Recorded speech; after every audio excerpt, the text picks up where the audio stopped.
The story follows Loretta Thornton, a woman who grew up in poverty, married into wealth, was dismissed and underestimated by her ex-husband for years, but rebuilt her life by joining the U.S. Army. Through extraordinary resilience and determination, she rises to the rank of lieutenant colonel, earning respect from her daughter and even her formerly condescending ex-husband. The story is about self-worth, class prejudice, female strength, and long-delayed recognition. The wind was sharp that afternoon, the kind that cuts through denim and pride with equal precision. I stood in the parking lot of a chain restaurant off Interstate 35, watching the sun glint off the chrome of my ex-husband's brand-new truck as he strutted toward me. He carried the artificial confidence of a man who'd never known struggle, never tasted humiliation, never clawed his way out of anything. Sophie stepped out first. 16, confident, polished, she carried herself like someone raised in a world of certainty, not survival. Then came Derek. He walked around the truck with that familiar physician swagger, guiding his new fiancée by the elbow like he owned the air around him. "Loretta," he said, voice clipped, already bored. Then, as if introducing zoo animals, he gestured between us. "Amber, this is Sophie's mother." Amber smiled, the kind of bright, polished smile people learn at sorority brunches. She wore pearl earrings that probably cost more than my monthly rent. "It's so nice to finally meet you," she chirped. Before I could respond, Derek slipped his hand around her waist. "Amber, sweetheart, Loretta grew up in a trailer park." "Lot something. What was it, Loretta?" 47. Sophie stiffened beside him. Derek chuckled. "She's done all right for herself despite, well, humble beginnings. You know how it is. Trailer trash," his tone implied. Disposable. Forgettable. My jaw didn't tighten. My heart didn't race. I'd learned long ago that pride doesn't bark, it waits. It measures. Then it stands up quietly and walks its own way. "Ready to go?" I asked Sophie. She shifted uncomfortably, half glancing at Derek for permission he had no right to give. "Yeah." I turned toward my aging Honda. Behind us, Derek called out, laughter dripping from his voice like oil. "Don't forget to buckle up. Those old cars don't have the best safety ratings." Amber giggled politely. Sophie slid into the passenger seat. Her silence was louder than Derek's insult. Halfway through backing out, she whispered without looking at me, "Mom, why don't you ever say anything back? You just let him talk." I kept my eyes on the road. "Because not all battles deserve witnesses." She frowned, confused. She lived in Derek's world, polished wood floors, private academies, imported marble countertops. She'd never watched her mother sweep cigarette ash from a linoleum floor or stretch a box of cereal until payday.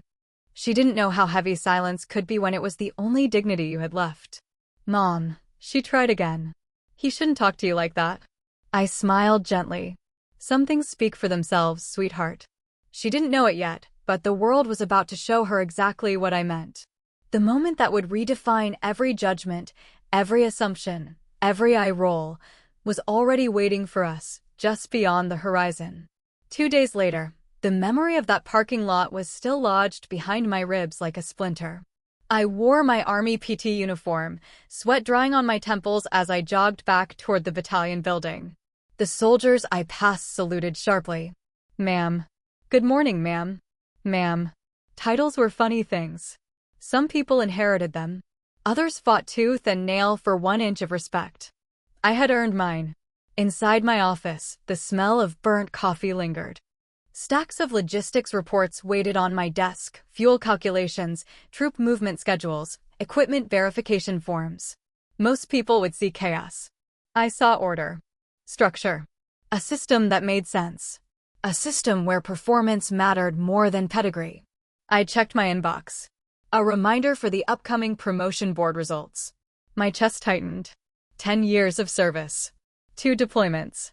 Countless nights writing reports under red lights, intense, while mortar fire echoed in the distance. I closed the email.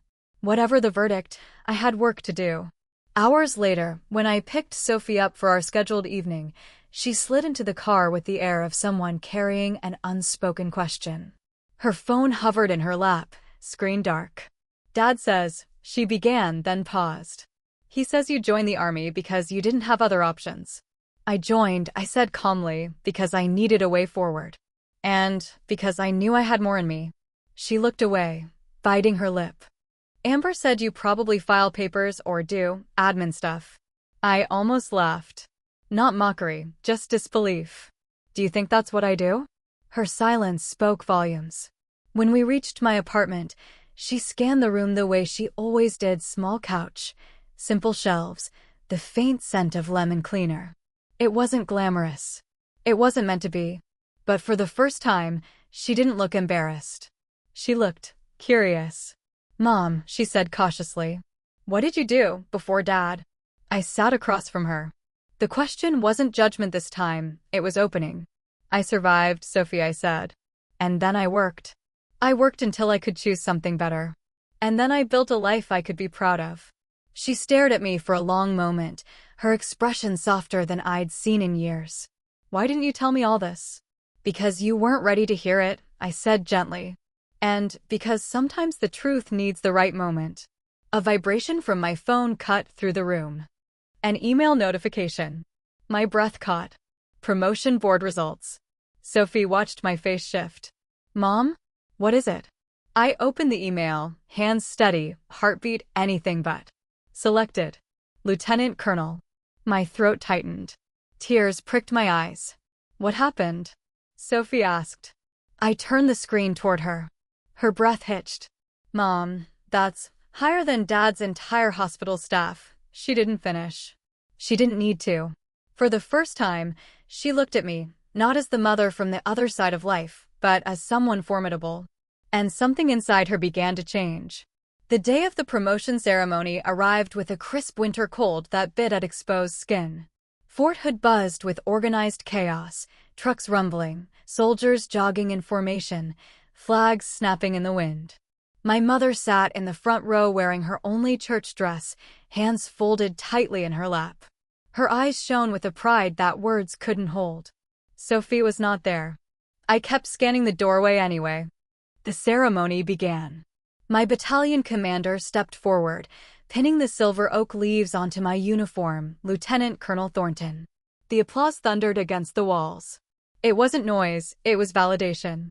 It was everything no one had ever believed I could become. Still no Sophie. After handshakes, photos, and congratulations, I slipped into an empty hallway, the noise fading behind me. My phone remained silent. Later that night, when I finally reached Sophie, her voice was small and distracted. Mom, I couldn't come. Amber had a thing and it's okay, I said quietly. But it wasn't. And she knew it. The next day changed everything. Career day, she said over the phone. Dad can't come.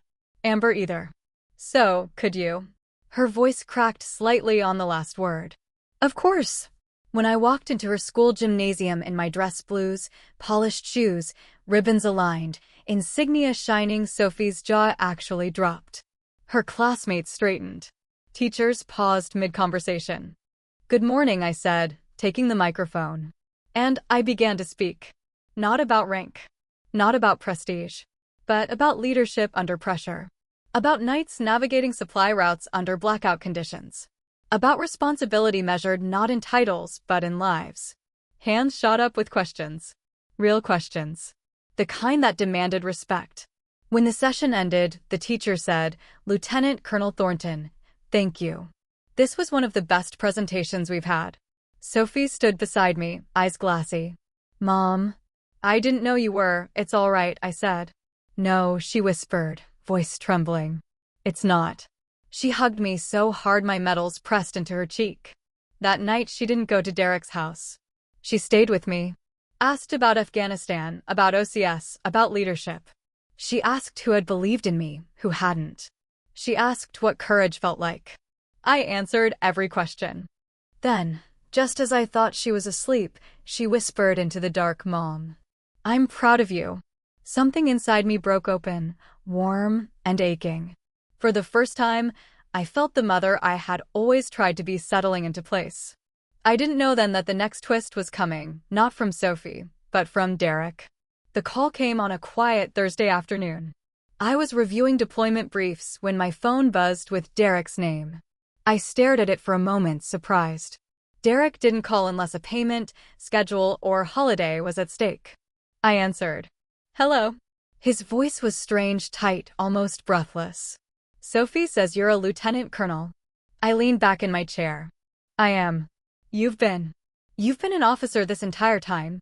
Yes. For 10 years. Silence filled the line. Thick. Heavy. You're deploying? He finally asked, voice clipped. Yes.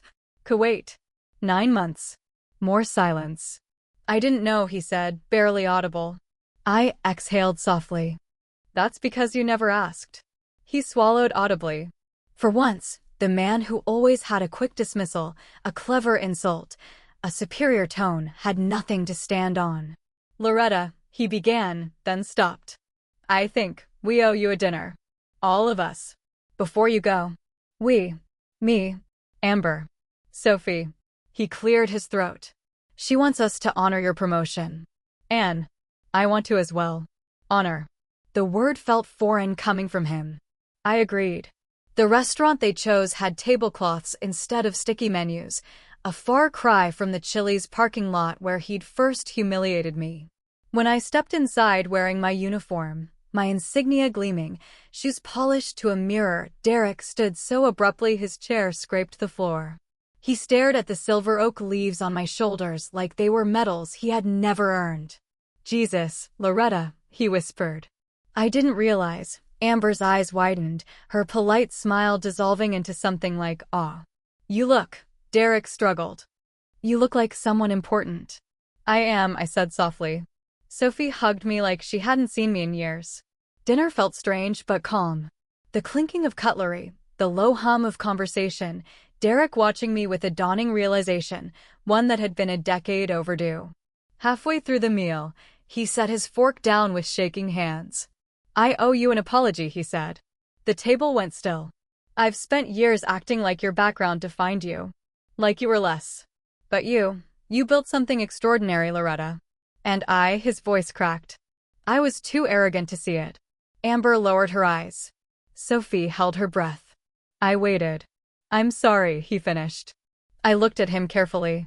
The apology wasn't polished. It wasn't rehearsed. It was real. I forgive you, I said. His head snapped up. Just like that. Yes. Because I don't need you to validate me anymore. I know exactly who I am. Sophie let out a breath she'd been holding. Amber nodded slowly, something softening in her. And Derek looked at me with something I had never seen before, respect. Real, undeniable, humbling respect. But the climax was still yet to come. The airport was loud that morning, rolling suitcases, departure announcements, families clinging to each other with white-knuckled hands. My battalion stood tall in their desert uniforms, waiting for the charter flight that would take us across the world. Sophie spotted me first. Mom. She ran, nearly slipping on the polished floor, and crashed into me with a hug so tight it froze time. I don't want you to go, she said into my shoulder, voice breaking. I have to, I whispered. It's my duty. Derek stood a few steps behind her, hands buried in his coat pockets. For once he looked uncertain, almost humbled by the grandeur around him, the soldiers, the uniforms, the murmured commands, the unmistakable gravity of deployment. When he approached, his voice was quiet. Loretta, you're leading them? Yes. He swallowed, eyes moving to the soldiers who saluted me as they passed. I didn't realize a person could become so much after starting with so little. I shook my head gently. I didn't become so much, Derek. I became myself. For a moment, the man who once sneered at my childhood address, who once dismissed me in front of our daughter, seemed to understand exactly what that meant. Thank you, he said. For everything you've done. For Sophie. For the country. For proving me wrong. My eyes softened. I didn't do it to prove you wrong. He nodded. I know. But I needed to say it. Then he surprised me. He saluted. A full, respectful salute, stiff, imperfect, but sincere. The soldiers around us noticed. A few paused. The man who once called me trailer trash now saluted me in an airport terminal under fluorescent lights, surrounded by service members who knew exactly what the gesture meant. Amber stood a few steps back, hands clasped. When our eyes met, she gave me a grateful nod. A humble one. A respectful one. "Come home safe," she said. "I will." The boarding call echoed over the speakers. "Passengers traveling to Kuwait, please proceed to gate 17. It was time. I hugged Sophie again, memorizing the shape of her, the warmth, the weight of everything she'd finally come to understand. "I'm proud of you," she whispered fiercely. I cupped her face. "I'm proud of you." As I walked away, boots striking the polished floor, I felt the weight of my past fall further behind me with every step. Not erased. Not forgotten. But transformed. I joined the formation, took my place at the front, second in command of 800 soldiers. "Ma'am," one of my captains said quietly, "your family seems proud." I glanced back once. They were watching me, no pity, no judgment, no dismissiveness. Only respect. "Yes," I said softly. "They finally are." And for the first time, I truly believed I deserved it. Kuwait's heat was a living thing, thick, quiet, relentless. By day the sand shimmered like hammered gold. By night the desert sky stretched wide and cold over rows of tents and humming generators. From my command post, the world felt both impossibly vast and intimately within reach. For months into the deployment, the rhythm of responsibility pulsed through me like a second heartbeat. Briefings at dawn. Coordination calls at midnight. Equipment checks. Personnel reports. Decisions that shaped missions and safeguarded lives. I was far from home, but somehow closer to myself than ever. One evening, after a 12-hour shift, I stepped outside the operations tent. The sky above was ink black, scattered with hard, bright stars. A warm breeze pushed across the desert, carrying traces of dust and diesel, scents that had come to feel strangely comforting. My email pinged. A message from Sophie. Subject, "Guess what?"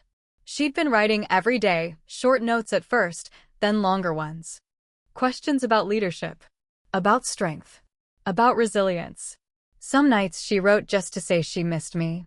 Other nights she confessed she was learning to see the world and herself differently. I opened the message. "Mom, I signed up for RODC. I want to make you proud. But mostly, I want to make myself proud too." A slow, steady warmth spread through my chest. Beside it was an email from Derek. He had started writing weekly, not long letters, not emotional essays. Just updates. Respectful ones. Thoughtful ones. This one said, "Thank you for teaching our daughter what real courage looks like." I sat on the edge of a concrete barrier and looked out at the desert. The same desert where so many had come before me, building themselves in the shadow of responsibility. I thought about Lot 47. About my mother scrubbing floors. About the girl who grew up ashamed of where she came from. I thought about the woman standing here now, ranked, respected, seen. I pulled a small notebook from my pocket. On the first page I wrote, "Where I started is not where I stayed." My radio crackled. A young sergeant approached, face flushed from the heat. "Ma'am, we need your approval on tomorrow's convoy route." On my way. He jogged ahead, and I walked behind him, steady, sure, grounded. Before entering the tent, I paused and looked at my reflection in the plexiglass window. Dust on my boots. Sweat on my neck. Silver oak leaves gleaming under the floodlights. I still looked like me. Just more. As I stepped inside, a thought settled deep within me, as true as the desert horizon stretching endlessly outward. The people who said I'd never become anything weren't wrong because I proved them wrong. They were wrong because they thought they had the right to define me in the first place. I defined myself. And that is the only victory that has ever mattered.